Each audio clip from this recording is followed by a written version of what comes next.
اصل نام تو ان کا عابدہ ریاض تھا، نیلو بیگم کے نام سے انہوں نے فلم انڈسٹری پر راج کیا ہے. اور خامن جو ان کے تھے ریاض شاہد، بڑا نام، وہ بھی بہت بڑا لیجنڈ ہوئے ہیں، بہت بڑے لیجنڈ ہوئے ہیں. اور انتہائی خوبصورت قلمکار، انتہائی خوبصورت ہدایتکار، اور ان میں بھی پاکستانیت کوٹ کوٹ کے بھری. No doubt. ریاض شاہد صاحب نے بھی ساری فلمیں اس طرح کی بنائی ہیں کہ وطن کی محبت سے لبریز. بالکل صحیح. ان کی وہ بیگم تھی.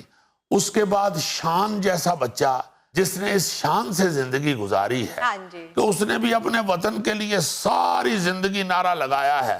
اس کو جہاں جہاں سے جس ملک سے بھی آفر آئی ہے نا جی، اس نے یہ کہہ کے ریفیوز کیا کہ میں پاکستان کا ایکٹر ہوں اور میں نے ادھر ہی کام کرنا ہے، کیا بات اسی ہے. مٹی کا ہوں اور اسی مٹی میں رہوں گا اور اسی مٹی میں جاؤں. واہ. بہت بڑا آدمی ہوا ہے. اس حوالے سے میں شان کا بڑا فین ہوں. آرٹسٹ بھی وہ باکمال ہے، مگر اس کے اندر اپنے ماں باپ والا جذبہ جو ہے نا جی، وطن کی محبت کا، وہ بھی کوٹ کوٹ کے بھرا ہوا ہے. کیا بات ہے، کیا بات. اچھا، یہ نیلو بیگم کی خودداری کا ایک واقعہ بڑا سنایا جاتا ہے اور بڑا وہ مشہور ہے فلم انڈسٹری کے اندر. اس وقت یہ رواج تھا جب ان کا عروج تھا نا جی، ہر سپر ہٹ گانا جو ہے وہ ان پہ پکچرائز ہوا ہے اس دور میں، 60 کے دہائی میں بھی اور 70 تک بھی، اور 50s میں انہوں نے کام شروع کیا تھا. اچھا. اس وقت رواج تھا کہ باہر سے کوئی بادشاہ یا کوئی وزیر اعظم آتا تھا نا جی، تو ہمارے حکمران جو ہیں وہ ایک ثقافتی شو بھی اس کے سامنے پیش کیا کرتے تھے. پاکستان کی ثقافت بھی دکھائی جاتی تھی. وہ جو مہمان آتا تھا تو اس میں اکثر رقص پیش کیا جاتا تھا. اچھا. تو ان دنوں میں شہنشاہ ایران کے ساتھ ہمارے بڑے مراسم تھے اور شہنشاہ ایران کا بھی بڑا نام تھا. تو وہ یہاں پہ تشریف لائے شہنشاہ ایران. تو جو حکومت وقت تھی انہوں نے ان کو، نیلو بیگم کو یہ کہا کہ ان کے سامنے ہم نے ایک ثقافتی شو پیش کرنا ہے جس میں آپ نے اپنا رقص کا فن پیش کرنا ہے. اچھا. تو نیلو بیگم نے انکار کر دیا تھا. جی انکار کر دیا تھا، بلکہ حکومت کی طرف سے کسی سختی کے اوپر انہوں نے سنا ہے خواب آور گولیاں کھا کے خودکشی کرنے کی کوشش کی. اور اس واقعے کو انتہائی خوبصورتی کے ساتھ حبیب جالب نے ایک فلم میں اپنی پوئٹری کے ذریعے پیش کیا تھا. تو کہ نا واقف آداب غلامی ہے ابھی، رقص زنجیر پہن کر بھی کیا جاتا ہے. انتہائی خوددار عورت تھی. جب ان کی شادی ہوئی ریاض شاہد صاحب مرحوم کے ساتھ تو انہوں نے کام چھوڑ دیا، گھر بیٹھ گئی. انتہائی گھر گرستی والی خاتون تھی. تو وہ ریاض شاہد صاحب جوانی میں ہی فوت ہو گئے. ان کے فوت ہونے کے بعد کافی عرصہ بعد جب بچے بالکل ہی چھوٹے چھوٹے تھے، بہت چھوٹے، شان بھی اور ان کے بھائی اجاز بھی چھوٹے چھوٹے بچے تھے. ان کو پالنے کا مسئلہ تھا، ان کی روٹی روزی کا مسئلہ تھا. انہوں نے دوبارہ کام شروع کیا، پھر اسی شان و شوکت کے ساتھ اور بڑے ہی خودداری کے ساتھ انہوں نے بچوں کو پالا، جو کہ ان کی اولاد میں سے نظر آتا ہے. جو کھلایا ہوا لقمہ ہے خودداری سے لبریز، وہ ان کے بچوں میں نظر آتا ہے. اللہ تعالیٰ ان شخصیات کو جنت الفردوس میں بڑا اعلیٰ مقام عطا فرمائے اور ان کی طرح ہی سارے پاکستان کی عوام کو اپنے وطن کے ساتھ محبت کرنے کی توفیق دے. ناظرین، یہ تھا آج کا اسب حال، اور آج کی چھوٹی سی بات یہ کہ انسان کی فطرت بھی بڑی عجیب ہے. تنقید جیسی سچائی پر ناراض اور خوشامد جیسے دھوکے پر خوش ہو جاتا ہے. خوش رہیں، خوش رکھیں. آپ سے ملاقات ہوگی انشاءاللہ کل. اللہ حافظ.